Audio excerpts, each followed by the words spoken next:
ساجد اور ارشاد نیازی سے ہم کچھ اوپر نکل گئے ہیں یا آگے چلے گئے ہیں. صرف اس قدر مطلب ہے کہ ہم اس دشت میں کچھ سال پہلے آ گئے ان سے اور کچھ 4 برق شاید زیادہ پڑھ لیے ہوں، اس سے زیادہ نہیں. باقی میرے خیال میں شاعری اظہار ذات کے ساتھ ساتھ تکمیل ذات بھی ہے، کیونکہ اپنی ہی ذات کی بہت ساری باتوں کا خود شاعر کو بھی اپنی شاعری کے توسط سے پتہ چلتا ہے، اور یہ بات اس کے لیے بھی کسی انکشاف سے کم نہیں ہوتی کہ میرے اندر سوچ کا یہ زاویہ یا ذات کا یہ پہلو بھی چھپا ہوا تھا جس کا مجھے خود پتہ نہیں تھا. دوسرا، شاعری سوچ کے اشتراک کا نام بھی ہے کہ اپنے خیالات، اپنے احساسات، ان کو انسان دوسروں کے سامنے رکھتا ہے، لیکن یہ کام کرتے وقت وہ فن کی جمالیات کے ساتھ ضرور برتاؤ کرتا ہے کہ جو میرے محسوسات ہیں وہ دوسروں تک اس انداز میں پہنچیں کہ وہ ان کے محسوسات بن جائیں. یہ ایگو ختم ہو سکتی ہے اس کی. ہاں جی، اچھا. تو فن کی جمالیات کی تو کوئی تھا نہیں، کوئی انت نہیں، کوئی کنارہ نہیں. جتنی بھی اس میں محنت کی جائے، جتنا اپنے شعر کو، اپنے مصرے کو چمکانے کا ہنر سیکھا جائے، اور جتنا بھی انسان اپنی فکر کو سیپل کر کے دوسرے تک پہنچائے کہ فن میں مہارت حاصل کرے، اس کا کوئی کنارہ نہیں. لیکن کہیں نہ کہیں سے ابتدا ضروری ہے، ابتدا ہونی ہوتی ہے. تو یہ 2 کتابیں ہمارے سامنے آج آئی ہیں، ارشاد نیازی اور رانا ساجد کی. میں نے اشتراک خیال کی بات کی. مجھے اس تقریب کی یہ بات بہت اچھی لگی ہے کہ 2 شعراء نے مل کر ایک ہی وقت میں 2 کتابوں کی تقریب پذیرائی کا ایک محفل میں اہتمام کیا ہے. اور ایسا نہیں کہ کوئی الگ سے اس پر بولے گا اور الگ سے اس پر بولے گا، دونوں مل کر بولے. اور جہاں تک ڈاکٹر صاحب ماشاء اللہ بہت سینئر ہیں، شاید اس سے پہلے ادب کی تاریخ میں کبھی ایسا ہوا ہو، بہت کم ہی ہوا ہوگا اگر ہوا بھی تو یہ اس تقریب کا ایک ایسا اختصاص ہے. کیونکہ اگر خیال کے اشتراک کا نام شاعری ہے تو پھر اس کتاب، ان دونوں کتابوں کی تقریب میں بھی اشتراک کی، انسانی محبت کی کہ یہ 2 شعراء ہمارے سامنے بیٹھے ہیں جن کی کتابیں آئی ہیں، ان کے اہل خانہ، دوست احباب، شعر و ادب میں ان کے پڑھنے والے، جاننے والے، پرستار سب ایک جگہ اکٹھے ہو کر سیلیبریٹ کر رہے ہیں کہ یہ 2 صاحبان اب فکر کی اور شاعری کی اور جمالیات کی محیط میں آئے ہیں، گلستان میں انہوں نے قدم رکھا ہے. اچھا، جہاں تک ان کتابوں کی مشمولات کا تعلق ہے، دونوں شعراء کا کلام نظر سے گزرتا رہا ہے، نہ صرف فیس بک پر بلکہ ٹیلی فون پر، سماعت کے ذریعے بھی. پھر رانا صاحب سے اور ارشاد نیازی سے تبادلہ خیال کی بھی صورت نکلی. اب غزل کی مبادیات سے دونوں احباب واقف ہیں. غزل میں بات کیسے کہنی ہے، کس سلیقے سے کہنی ہے، اس کا بھی دونوں کو پتہ ہے، اور ان دونوں نے اپنی اپنی بات ایک بڑے مناسب سلیقے کے ساتھ غزل میں بیان کی ہے.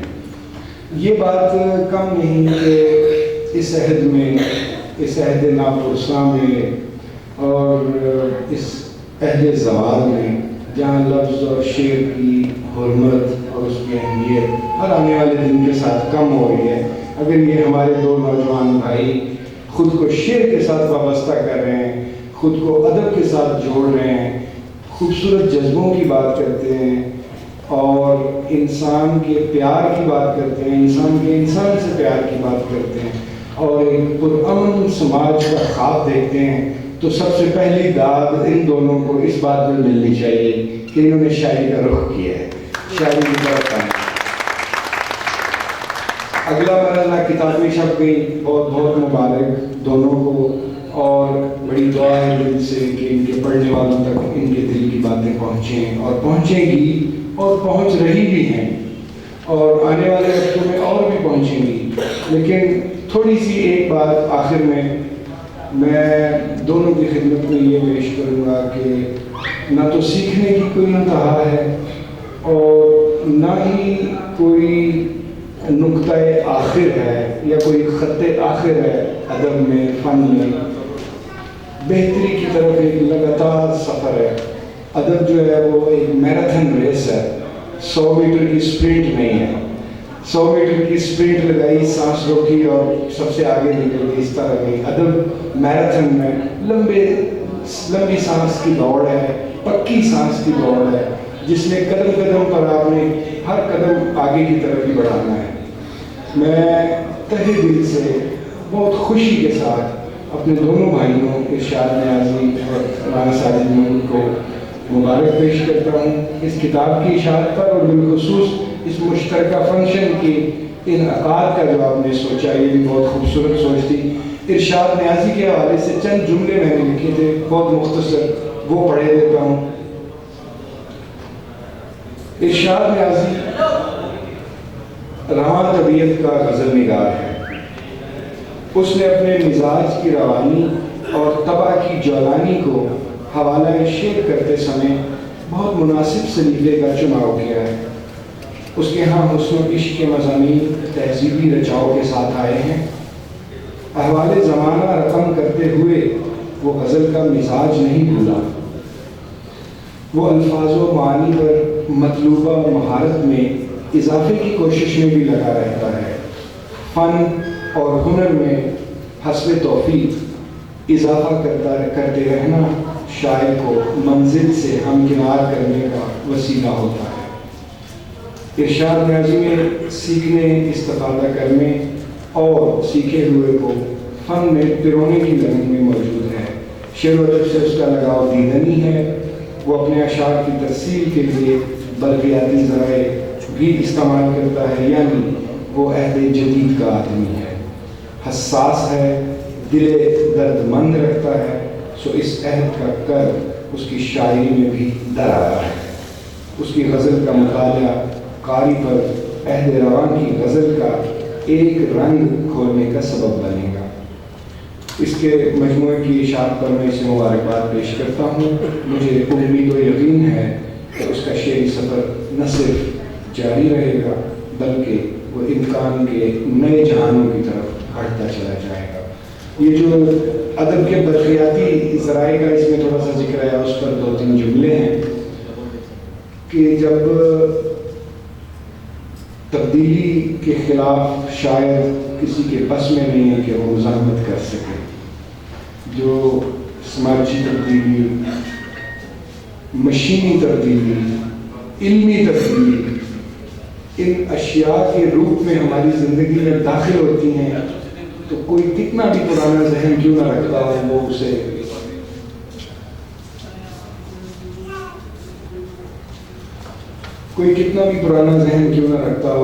اسے روک نہیں سکتا۔ کب تک کوئی موبائل فون استعمال نہیں کرے گا، کب تک کوئی بجلی کے بغیر گزارا کرے گا، کب تک کوئی پیدل یا گھوڑے پر سفر کرے گا؟ نہیں کر سکتا، ممکن نہیں۔ اسی لیے کہتے ہیں کہ change is the only constant. Constant ایک ہی چیز ہے، وہ ہے چینج، باقی ہر چیز بدلتی ہے۔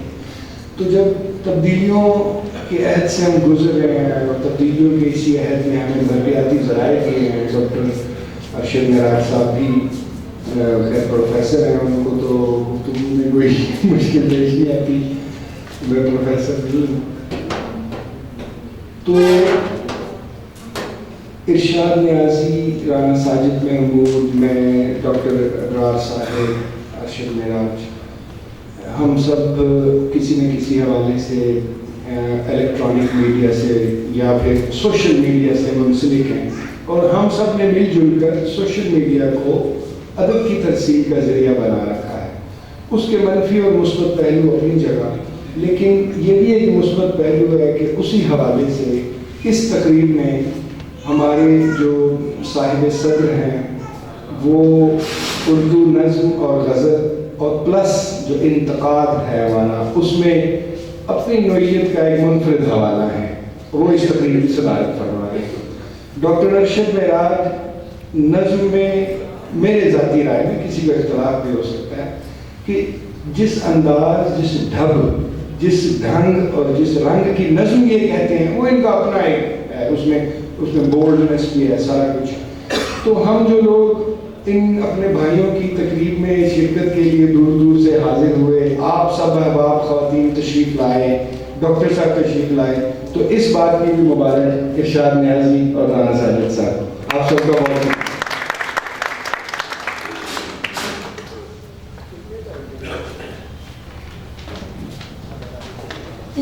آنے کے بعد اس بات کا خیر احساس ہو گیا کہ ادب جو ہے وہ مخصوص گھرانوں سے نکل کر اب ہم جیسے عام گھرانوں میں بھی کام کر رہا ہے، اور کسی سیاسی گھرانے میں، کسی گاؤں کے رہنے والے میں بھی اتنا ہی دماغ ہے جتنا کہ کسی بہت بڑے ادیب کے گھر میں رہنے والے کسی بچے کا ہو سکتا ہے۔ محمد خاور صاحب تشریف لا چکے ہیں۔ خاور صاحب تشریف لا چکے ہیں۔ آپ کائنڈلی آ کر اپنے خیالات کا اظہار کیجیے، برائے مہربانی۔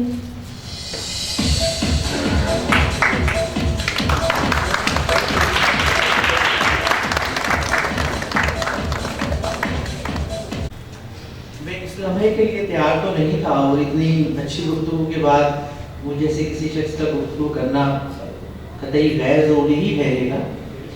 بہرحال اشعار نیازی صاحب سے میرا تعارف فیس بک کے حوالے سے ہوا، مختلف قسم کی گفتگو ہوئی، فیملی کے متعلق بھی اور ان کے اقدار کے متعلق، ان کے رہن سہن کے متعلق، اور آج یہاں پر ان کے مہمانوں کو دیکھ کر مجھے اندازہ ہو رہا ہے کہ یہ اپنے روایات کو، اپنے خاندان کو کس طریقے سے نبھا رہے ہیں۔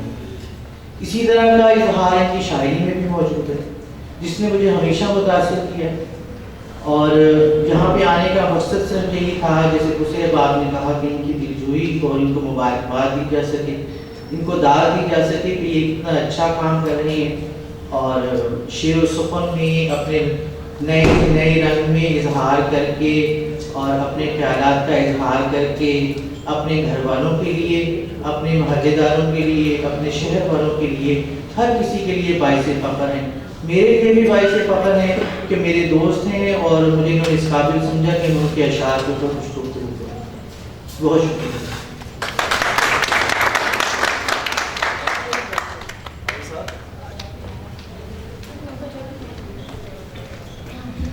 تقریب کو آگے بڑھاتے ہیں۔ میں درخواست کروں گی ساجد محمود رانا، صدیوں کا سفر، آئیں اپنے جذبات، خیالات اور احساسات کو ہمارے ساتھ شیئر کریں اور کلام بھی سنائیں۔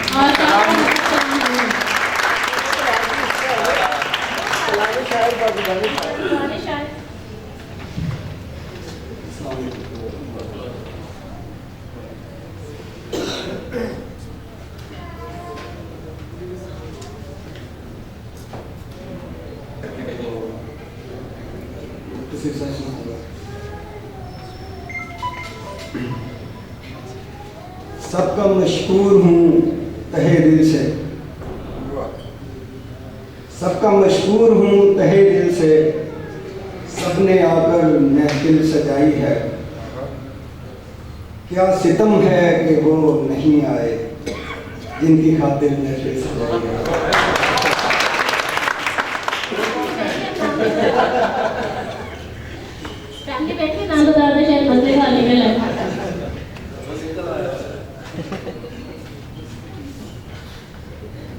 غزل ہے۔ تجھ سے ہو کر مجھے جدا کب تک، تجھ سے ہو کر مجھے جدا کب تک، خود کو دینی ہے یوں سزا کب تک، اپنے ہاتھوں کو کاٹ ڈالا ہے، آخرش مانگتا دعا کب تک، آج پوچھوں گا آئینے سے میں، آج پوچھوں گا آئینے سے میں، دل کے زخموں کو دوں ہوا کب تک، آج پوچھوں گا آئینے سے میں،